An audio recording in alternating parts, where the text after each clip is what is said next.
Well, ladies and gents, hold on, scratch that. This one's for just the men. Now, particular, I want to let you in on a really uncomfortable little secret. And most of us have really been lied to. And more deadly still, we've lied to ourselves.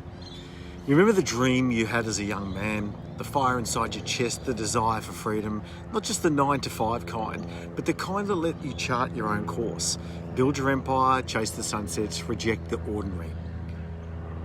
We tell ourselves, work hard, get ahead, invest wisely, and one day you'll cash in your chips and you'll finally be free. Well, here's the punchline. Most men spend their lives in pursuit of freedom only to end up locked in a cell of their own design. So let me break it down to you. You start with noble intentions. You get the degree, the great job, the house, the nice car, maybe even a dog, couple of kids. You tell yourself that you're just doing what's necessary, just for a few years until you have enough. But enough never comes. The pay rise comes with the cost, the bigger house comes with more debt, the career climb comes with less time, and in pursuit of freedom, you've traded one set of chains, the ones that the parents warned you about, for another, gleaming and modern, but every bit as binding. We don't like to admit it.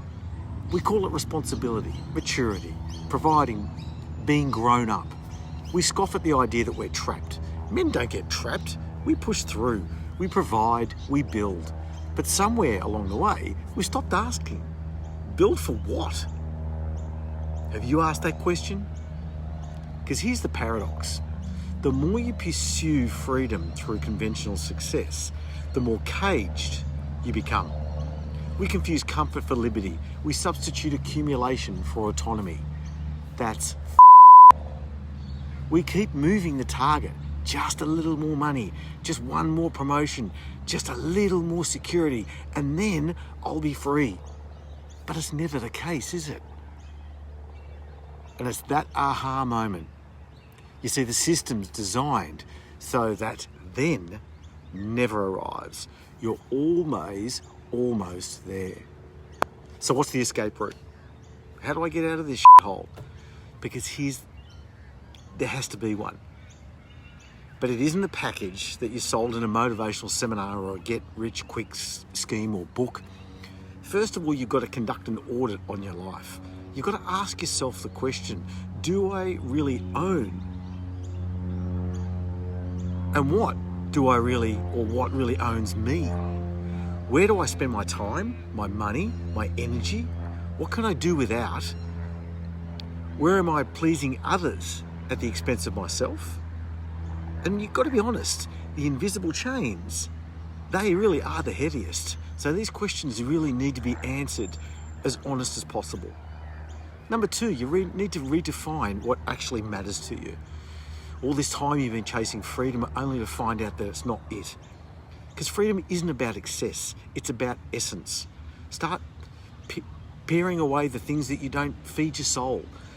The next fancy gadget or the car that won't get you closer to liberty. Saying no to what weighs you down will. Third, take small, consistent risks. You don't need to quit your job tomorrow or move to Bali or do something like that, but you can start reimagining your life one little chain link at a time. Say no to a meeting that you could have skipped, try a new skill. Start a side hustle that excites you, not just one that pays. Remember, every risk is a small act of defiance to the status quo. And fourthly, invest in experiences, not possessions. I know it's cliche, but you'll never remember the money you spent on You'll remember the mountain you climbed with your children, the road trip you took with friends, or a quiet moment you finally sat with yourself and realised you were finally content. Lastly, surround yourself with fellow escape artists. This is really important. Don't do it alone. Our culture celebrates busyness and consumption, but you aren't alone in wanting to get out of this. There's so many people like you that are in this position.